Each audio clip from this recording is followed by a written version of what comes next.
Hey, Coach. Good to see you all again. So we're coming off a win, which is a lot funner to talk to you after that weekend. Yeah. Good win for us against Idaho State, a 4-1 win that actually I kind of felt like we probably could have put a few more away, but I thought our reaction was good after Colorado State and our intensity was better, and we just played with a little more flair, which was good to see. So big weekend coming up for us, and one of the good things for us is we had 4 players score goals in that game, so kind of spread the wealth a little bit. And a lot of players that have been struggling got a goal, and you hope that kind of opens up for them to keep scoring a few more. But huge weekend for us in the Big Ten. Big Ten is right now the #1 conference in women's soccer.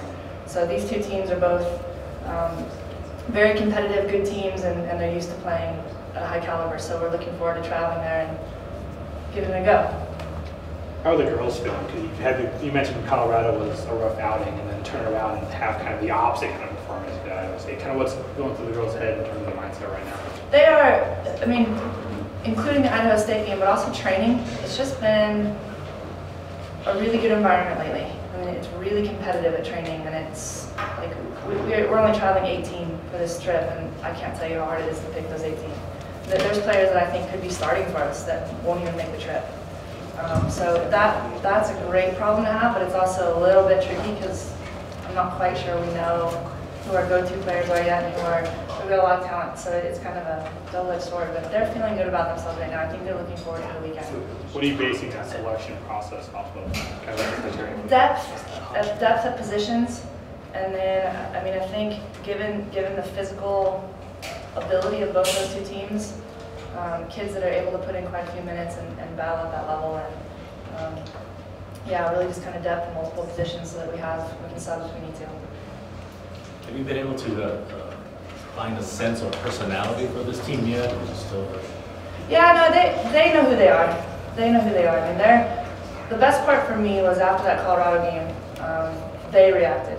I mean, the seniors had a meeting with the team, and without our prompting it, they care, and they know that we have the talent to be good this season. So anytime the team is bought in so much that they're the ones that are initiating kind of more effort, it makes my job a whole lot easier. So they know who they are. We're just still kind of showing that in little glimpses, but it'll come. To talk a little bit about your forward attacks and how that's developing, and you see you have different people. Yeah, so Claire Lynch, who's a sophomore for us, a local kid, she's our leading goal scorer right now, and kind of creating a lot of goals for us. And we're actually sitting her as a withdrawn forward, which isn't necessarily her natural position. She's used to being a high forward. So I think she's learning that position, but more and more she's getting comfortable and finding the ball there and kind of becoming a playmaker for us. And then the other 3 forwards that we've been starting are all seniors. So it's Maddie Olgan at center forward, Dylan O'Connor, and Lindsay Geis. And all 3 of them are experienced veterans, but they're just, their decision making in the box right now we're trying to refine. And I thought the Idaho State game, they started to find themselves and really make better decisions. So I'm hoping that's a trend that carries on. It certainly has been in training, but it's just kind of finding a rhythm and finding a flow, but they're starting to do that now. How different is your attack from what they were running before? I don't totally know. I do think it's different.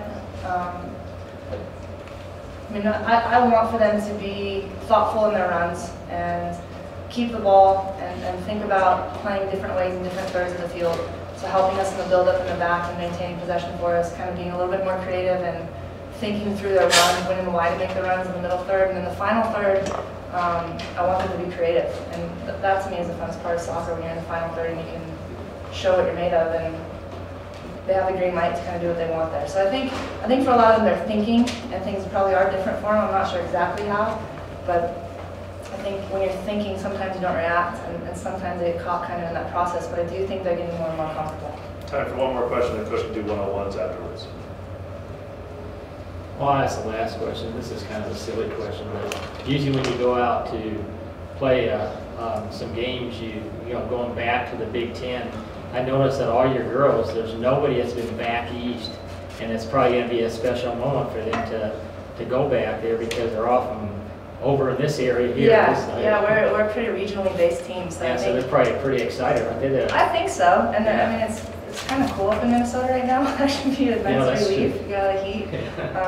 Yeah, I think anytime you get to go see, and especially I'm not as familiar with Minnesota, but Michigan State's such a college town, and I just think the football team plays Oregon on Saturday night, so I just think there'll be kind of an athletic buzz in the air, and that'll be fun for the group to go see something different than the Southwest.